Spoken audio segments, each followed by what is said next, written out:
आज अपन आपकी बुक का तीसरा लेसन स्टार्ट करने जा रहे हैं 12th साइंस का, और उसका नाम है विद्युत रसायन।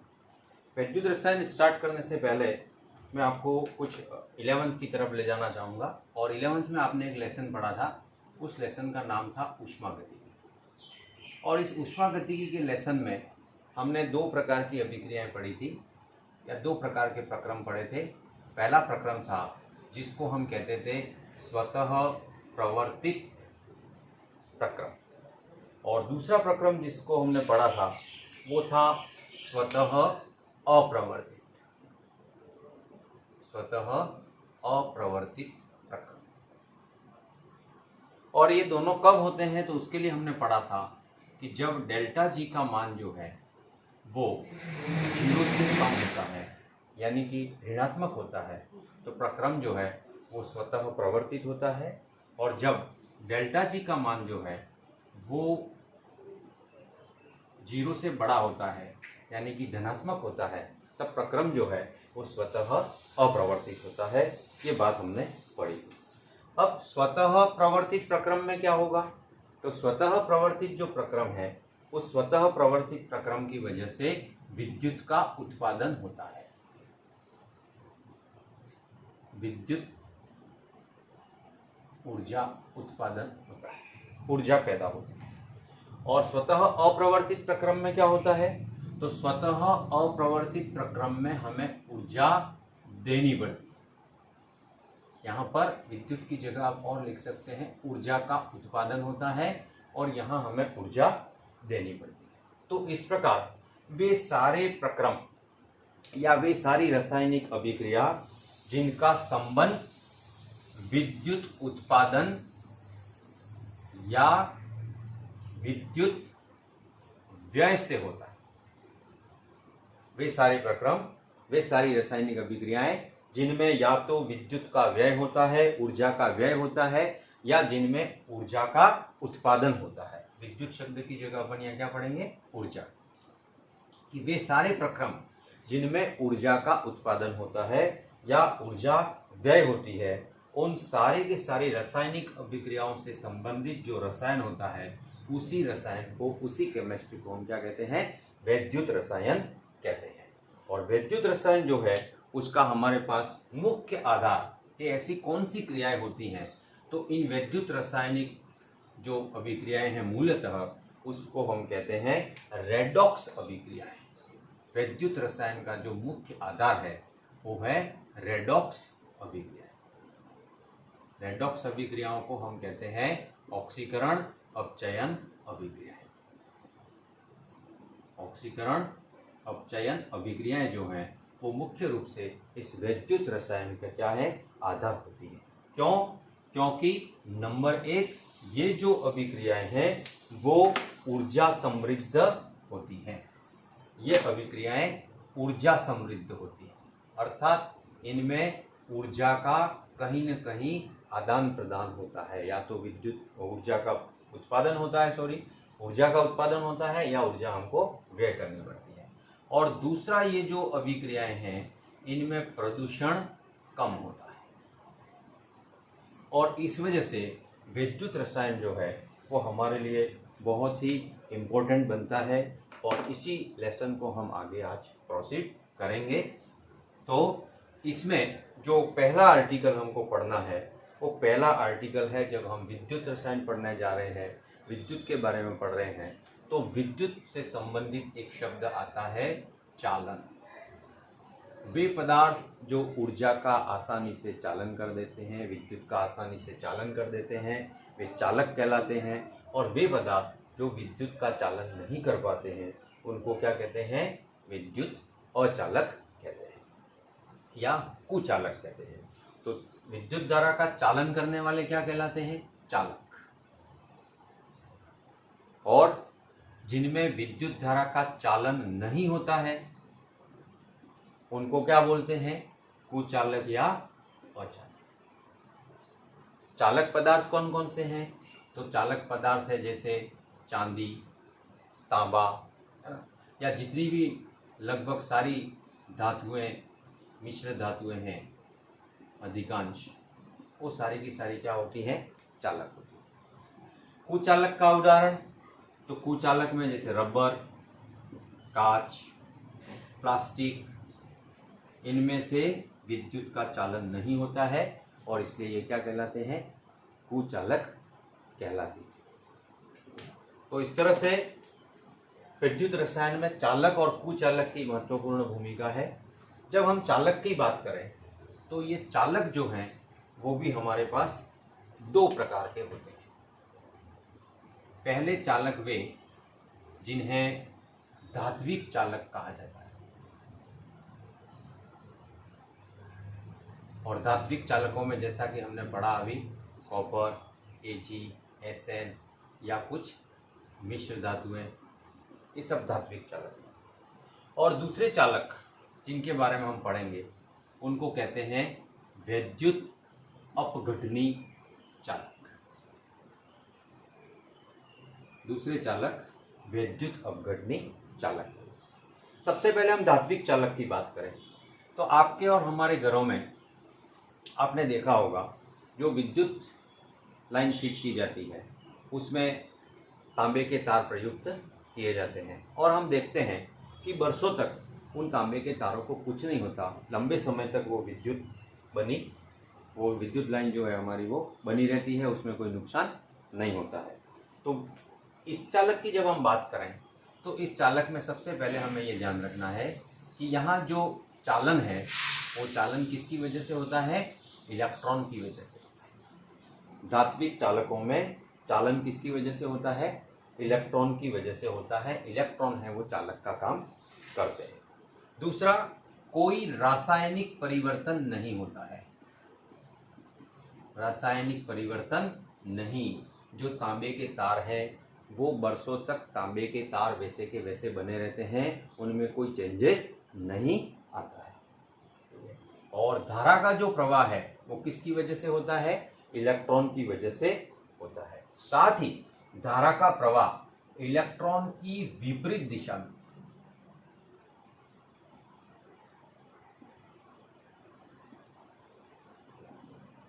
इसको और सुधार दीजिए, इलेक्ट्रॉन की गति की विपरीत दिशा में धारा का प्रवाह होता है।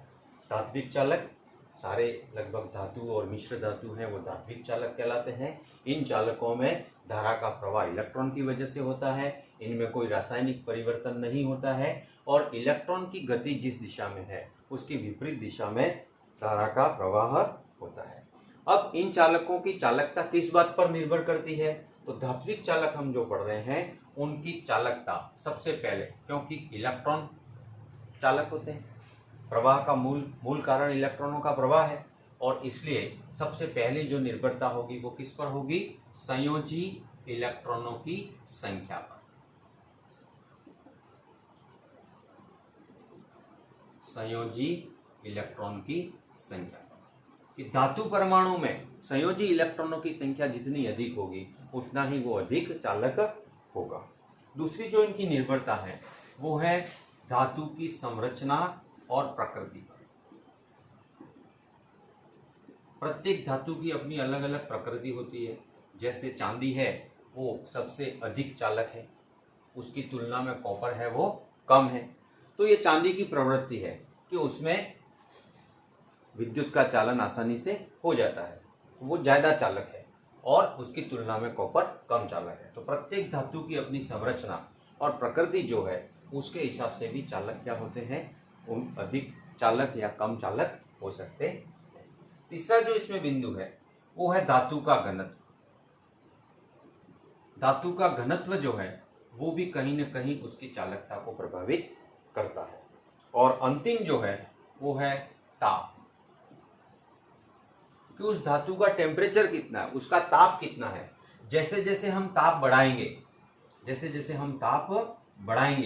वैसे वैसे क्या होगा, ताप को बढ़ाने पर धातु के जो परमाणु हैं उन परमाणुओं के कंपन बढ़ेंगे, धातु परमाणु कंपन बढ़ेंगे। और जब ये परमाणु कंपन बढ़ेंगे तो परमाणु कंपन बढ़ने पर क्या होगा, वो इलेक्ट्रॉनों के प्रवाह में प्रतिरोध पैदा करेंगे। इलेक्ट्रॉन अपनी गति से जा रहा है लेकिन अगर उसके बीच में कंपन करता हुआ कोई धातु का परमाणु आ जाता है तो वहां पर इलेक्ट्रॉन की गति क्या हो जाएगी, बाधित हो जाएगी। तो जैसे जैसे हम ताप बढ़ाएंगे वैसे वैसे धातु के कणों का या परमाणुओं का कंपन बढ़ता है, और उन परमाणुओं के कंपन जो बढ़ते हैं वो इलेक्ट्रॉनों के प्रवाह में प्रतिरोध पैदा करते हैं, और इस प्रतिरोध की वजह से जैसे जैसे ताप बढ़ाते हैं वैसे वैसे धात्विक चालकों की चालकता क्या होती है, कम होती जाती है। धात्विक चालकों की चालकता ताप बढ़ाने पर क्या होती है, कम होती है। प्रश्न पूछा जा सकता है आपसे कि क्या कारण है कि ताप बढ़ाने पर धात्विक चालकों की चालकता कम होती है, या ताप का धात्विक चालकों की चालकता पर क्या प्रभाव पड़ता है। तो आपको ये बात समझानी पड़ेगी कि जैसे जैसे हम ताप बढ़ाएंगे वैसे वैसे धातु के परमाणुओं के कंपन बढ़ेंगे, और कंपित होने वाले परमाणु जो हैं वो इलेक्ट्रॉन के प्रवाह में प्रतिरोध पैदा करेंगे, और इलेक्ट्रॉन के प्रवाह में प्रतिरोध पैदा होने से धात्विक चालकों की चालकता क्या हो जाती है, कम हो जाती है। तो अभी हमने जो पढ़ा वो था धात्विक चालक, और उनमें इलेक्ट्रॉनों के प्रवाह की वजह से क्या होता है, विद्युत धारा का चालन होता है, कोई रासायनिक परिवर्तन नहीं होता है, और इलेक्ट्रॉन की गति की विपरीत दिशा में धारा का चालन होता है। धात्विक चालक जो है वो ताप बढ़ाने पर क्या हो जाती है, उनकी चालकता कम होती है। इसी श्रेणी में कुछ अधातु हैं, और वो भी क्या होते हैं, चालक होते हैं। कुछ अधातु चालक होते हैं। तो अधात्विक चालक भी कुछ पाए जाते हैं, और वो अधात्विक जो चालक हैं उसमें सबसे पहला उदाहरण जो है वो है ग्रेफाइट। ग्रेफाइट की संरचना में आपने पढ़ा है, ग्रेफाइट की इस प्रकार की जो संरचना होती है, और इस संरचना में पढ़ा होगा आपने कि मुक्त संयोजकताएं होने के कारण ग्रेफाइट है वो क्या होता है, अधातु होते हुए भी चालक होता है। इसी तरह के दूसरे जो अधात्विक चालक हैं उसमें कार्बन ब्लैंक और कार्बनिक बहुलक होते हैं कुछ। ये सभी अधातु होते हुए भी क्या होते हैं, चालक पाए जाते हैं। तो आपसे पूछा जा सकता है कि किसी एक अधात्विक चालक का नाम बताइए, तो आप इसमें से सबसे अच्छा उदाहरण इसका दे सकते हैं आप। नेक्स्ट हम जो पढ़ने जा रहे हैं वो है वैद्युत अपघटनी चालक। वैद्युत अपघटनी चालक किसे कहते हैं, तो कुछ पदार्थ ऐसे होते हैं जो ठोस अवस्था में कुचालक होते हैं, परंतु अगर उनको गलित अवस्था में लिया जाए, इनका टेम्परेचर इतना बढ़ा दिया जाए कि वो द्रव अवस्था में आ जाए, तो गलित अवस्था में आ जाए, या उनका जलीय विलयन लें, तो वो जलीय विलयन जो होता है वो गलित अवस्था या उनका जलीय विलयन जो है वो विद्युत का चालक होता है, और ऐसे चालकों को वैद्युत अपघटनी चालक कहा जाता है। जैसे उदाहरण के रूप में मैं आपको बताऊं NaCl। NaCl का अगर हम क्रिस्टल लेते हैं तो NaCl का ये जो क्रिस्टल है वो विद्युत का कुचालक होता है, परंतु अगर इसी NaCl को हम गलित अवस्था में लें या इसी NaCl का हम जलीय विलयन लें तो दोनों ही अवस्थाओं में यह विद्युत का चालक हो जाता है। तो ऐसे जो पदार्थ हैं उन सब पदार्थों को वैद्युत अपघटनी चालक कहा जाता है। और मोस्टली कौन कौन से ऐसे पदार्थ होते हैं, तो अधिकांशतया अम्ल, क्षार और लवण जो हैं वो सारे के सारे क्या होते हैं, वैद्युत अपघटनी चालक होते हैं। सारे के सारे वैद्युत अपघटनी चालक होते हैं। जैसे अम्ल में आपको मैं बताऊं तो HCl वैद्युत अपघटनी चालक।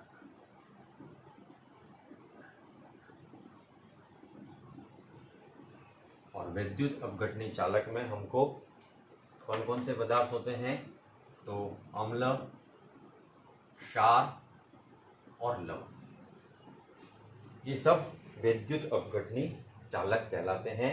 यानी कि ये ठोस अवस्था में विद्युत के कुचालक होते हैं, परंतु गलित अवस्था में या फिर उसका जलीय विलयन जो है वो विद्युत का चालक होता है। ऐसा क्यों होता है, तो जब इनका जलीय विलयन बनाया जाता है या इनको गलित अवस्था में लाया जाता है तो ये आयनित हो जाते हैं, ये आयनित हो जाते हैं, और इनके आयन जो हैं वो विद्युत प्रवाह के कारक होते हैं। अर्थात इनमें विद्युत का चालन जो है वो किसके द्वारा होता है? आयनों के द्वारा विद्युत का चालन होता है। आयनों के द्वारा विद्युत का चालन होता है। और क्योंकि ठोस अवस्था में इनमें आयन स्वतंत्र नहीं होते हैं,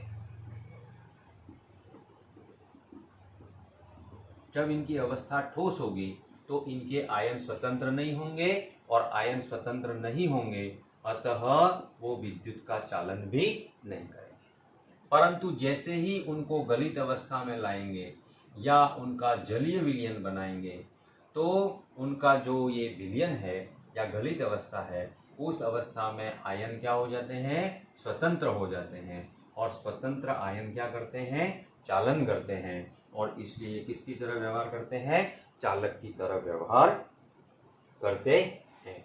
तो यहाँ आपसे प्रश्न पूछा जा सकता है कि क्या कारण है कि विद्युत अपघटनी चालक ठोस अवस्था में कुचालक होते हैं परंतु गलित अथवा जलीय विलयन में चालक की तरह व्यवहार करते हैं? तो ये आपको उत्तर देना पड़ेगा कि ठोस अवस्था में उनमें स्वतंत्र आयन नहीं पाए जाते हैं अतः वे विद्युत का चालन नहीं करते हैं, परंतु गलित अवस्था या उनका जलीय विलयन है उसमें उनके स्वतंत्र आयन पाए जाते हैं और अतः यह विद्युत का चालन करते हैं।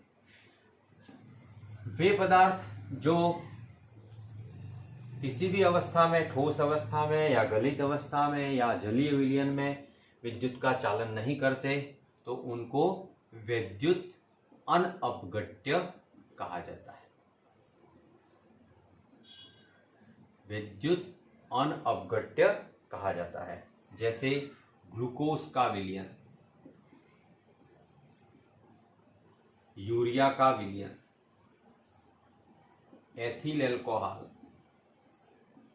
ये ऐसे पदार्थ हैं कि ये इनके जलीय विलयन या संगलित अवस्था में या द्रव अवस्था में ये क्या करते हैं? विद्युत का चालन नहीं करते हैं।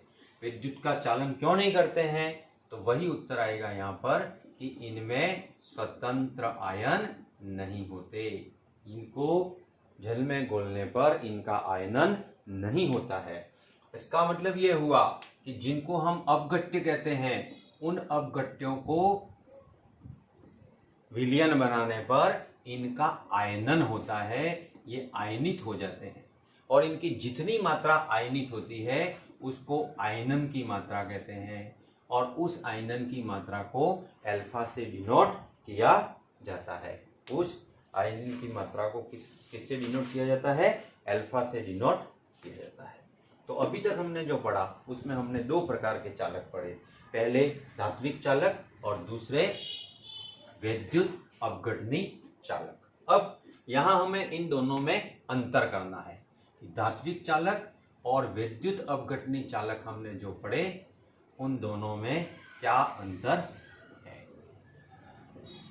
तो जो हमने अभी तक पढ़ा उसके आधार पर हम इसका सारांश निकालेंगे कि धात्विक चालक और विद्युत अपघटनी चालकों में क्या अंतर है। तो सबसे पहले अगर हम देखें फ्लो, प्रवाह की दृष्टि से अगर हम पढ़ें तो प्रवाह की दृष्टि से जो धात्विक चालक हैं उनमें इलेक्ट्रॉन का प्रवाह होता है, जबकि विद्युत अपघटनी चालकों में आयनों का प्रवाह होता है। विद्युत अपघटनी जो चालक हैं उनमें इलेक्ट्रॉनों का प्रवाह होने की वजह से पदार्थ का किसी प्रकार से प्रवाह नहीं होता। पदार्थ का प्रवाह नहीं होता है, जबकि आयनों का प्रवाह होने की वजह से जितने भी धन आयन हैं वो किसकी तरफ जाते हैं? कैथोड की तरफ, और जितने भी ऋण आयन हैं वो किसकी तरफ जाते हैं? एनोड की तरफ। इसका मतलब पदार्थ का प्रवाह होता है। इसमें विद्युत अपघटनी चालक। दूसरा जो चेंज हम पढ़ेंगे, दूसरा चेंज, उस दूसरे चेंज के हिसाब से हम देखें तो दूसरे चेंज को हम बोलेंगे केमिकली चेंज, रासायनिक परिवर्तन।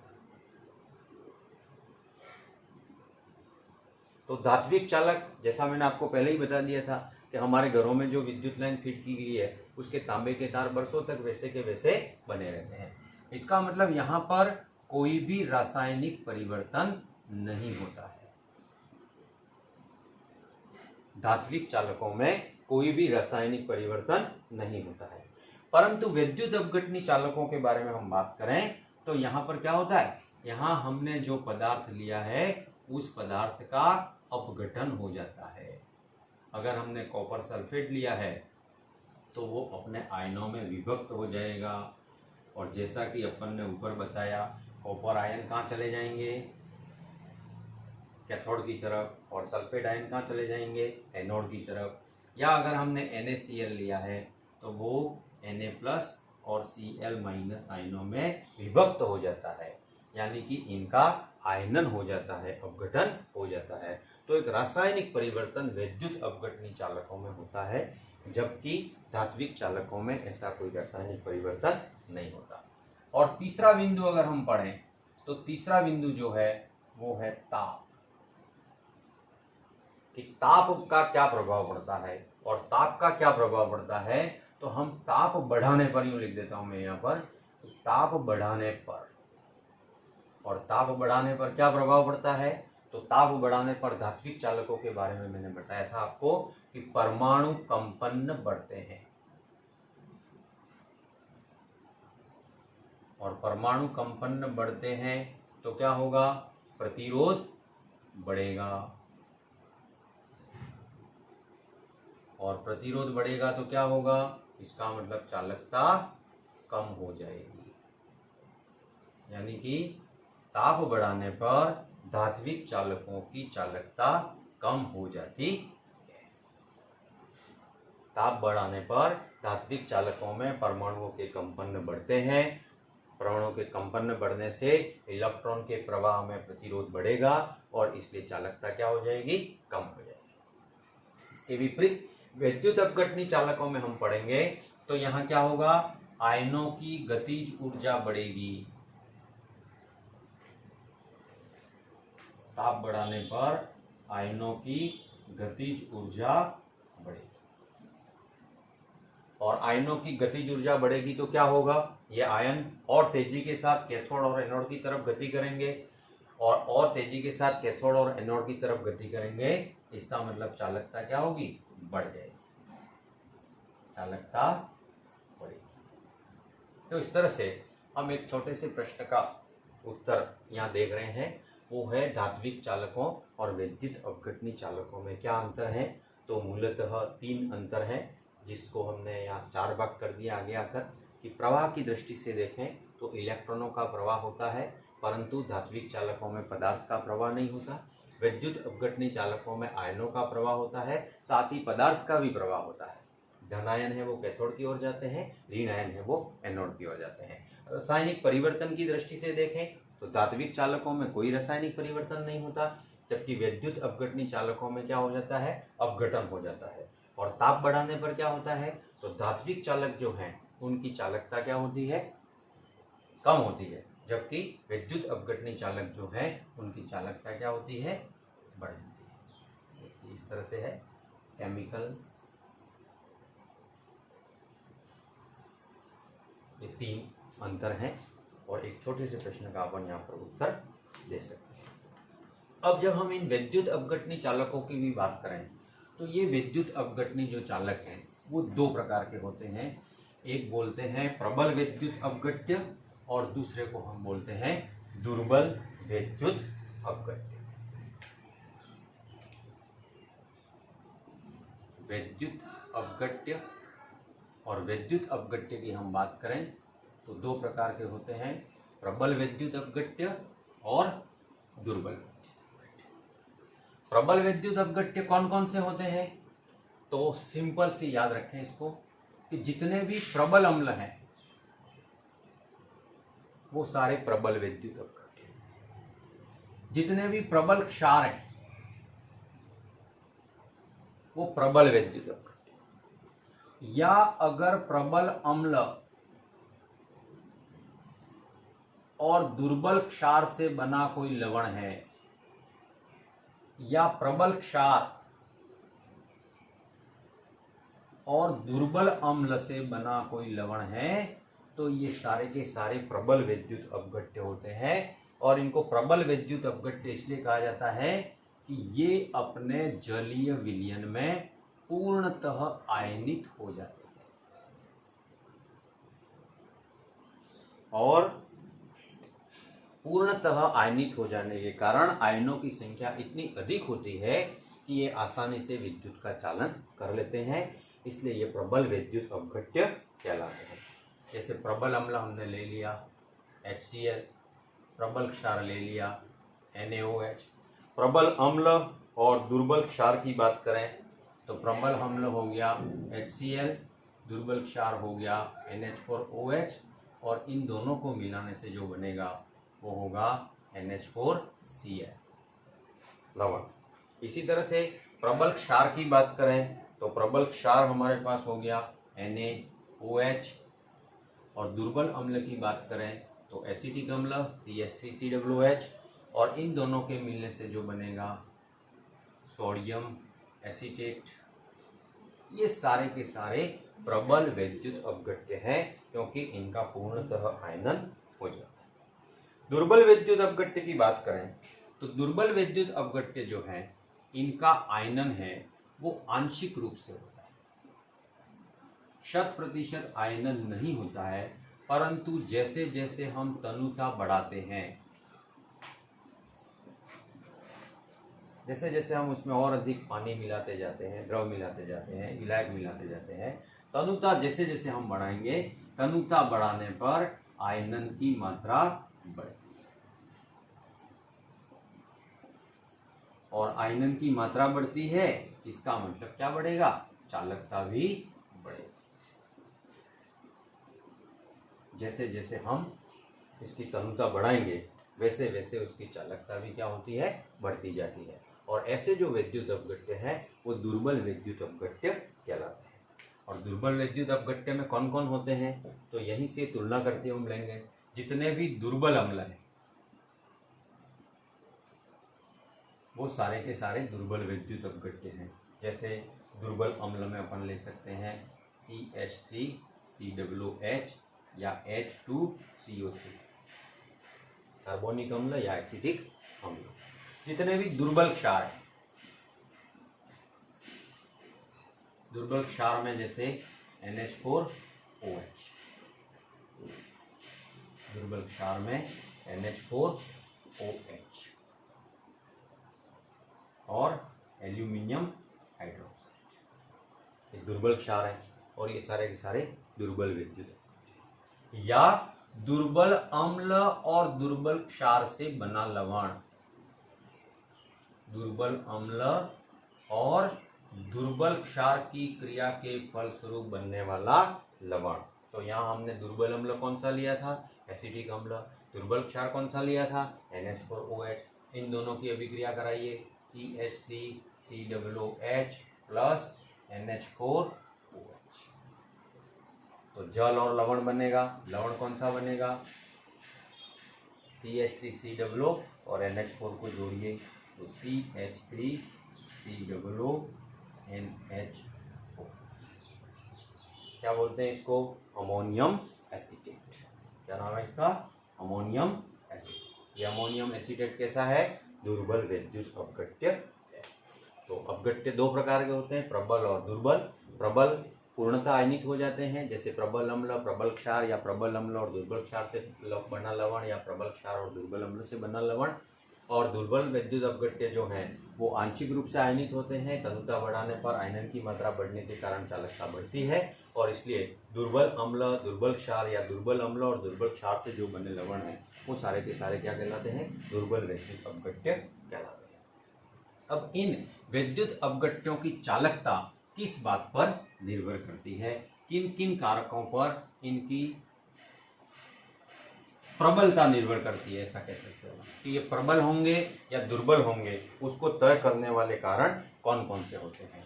तो विद्युत अपघट्यों की चालकता किस बात पर निर्भर करती है, उसमें सबसे पहला बिंदु जो हमको पढ़ना है वो है अंतर आयनी आकर्षण।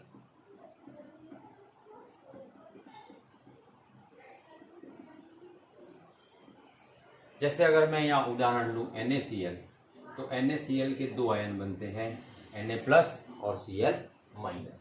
ये सोडियम और क्लोराइड आयन जो हैं वो एक दूसरे को आकर्षित करेंगे और आकर्षित करने के कारण ये NaCl के रूप में बंधित होने का प्रयास करेंगे। जैसे ही हम इसमें विलायक मिलाते हैं, मान लीजिए यहाँ पर विलायक के रूप में हमने जल लिया है, तो जैसे ही हम इसमें विलायक मिलाएंगे, जल मिलाएंगे, तो जल के जो अणु हैं वो इन दोनों के बीच में ये जो आकर्षण बल है उस आकर्षण बल को तोड़ने का प्रयास करेंगे, उस आकर्षण बल को निरस्त करने का प्रयास करें।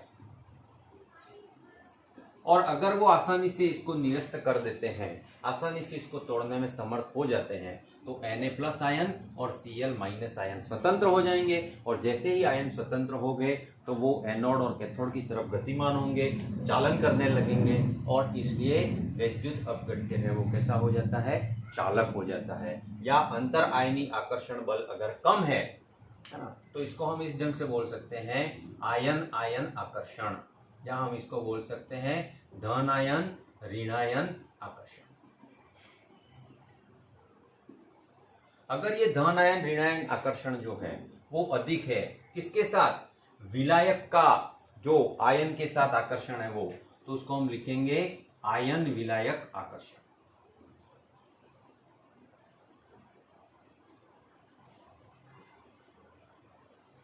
आयन जो है वो इस विलायक के कणों के साथ आकर्षण महसूस करते हैं, और वो आकर्षण जो है वो धन आयन ऋणायन आकर्षण से कम है, तो उस अवस्था में वियोजन नहीं होगा या कम होगा, और इसलिए ये दुर्बल विद्युत अपघट्य होंगे या कुचालक होंगे।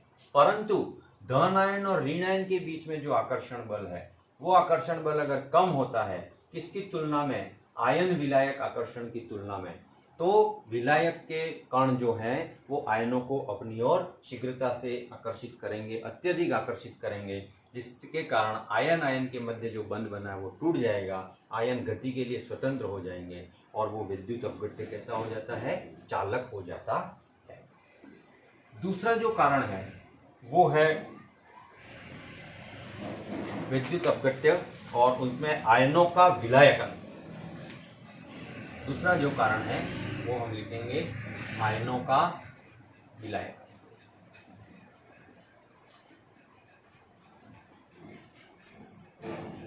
आयनों का विलायकन यानी कि जैसे विलायक को हमने मिलाया, तो विलायक को मिलाते ही Na+ और Cl- आयन अलग हुए।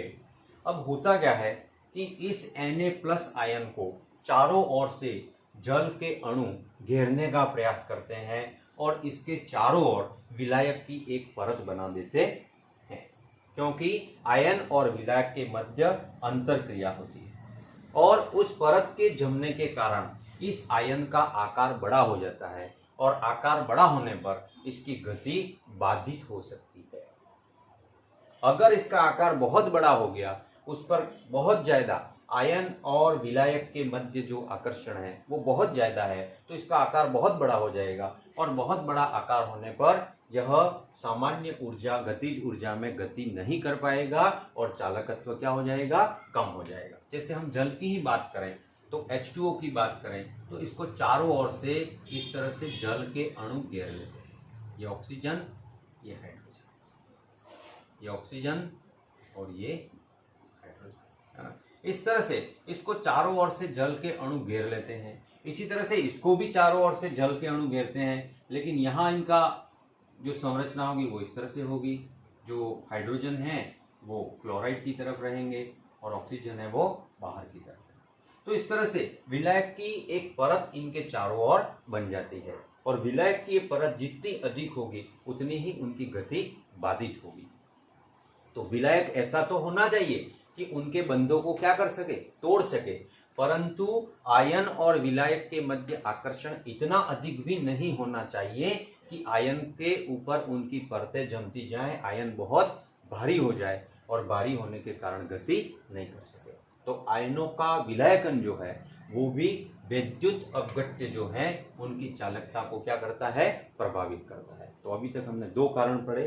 पहला कारण था वो है अंतर आयनी आकर्षण, दूसरा कारक हमने जो पढ़ा वो है आयनों का विलायकन। तीसरा कारक इसी श्रेणी में हम जो पढ़ने जा रहे हैं वो है विस्कासिता, विलायक की विस्कासिता या विलायक की शांता।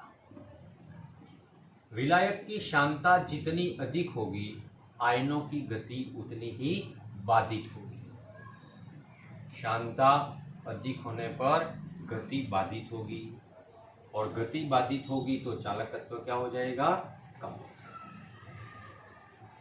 जितना अधिक शान होगा, जितना अधिक विलायक शान होगा उतनी ही आयनों की गति बाधित हो जाएगी और आयनों की गति बाधित होने के कारण क्या होगा, उसकी चालकता उतनी ही कम हो जाएगी। चौथा जो कारक है वो है विलयन की सांद्रता।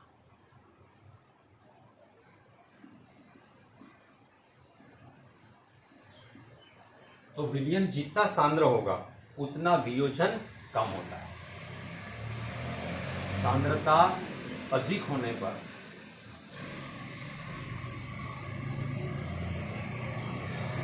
वियोजन या आयनन कम होता है।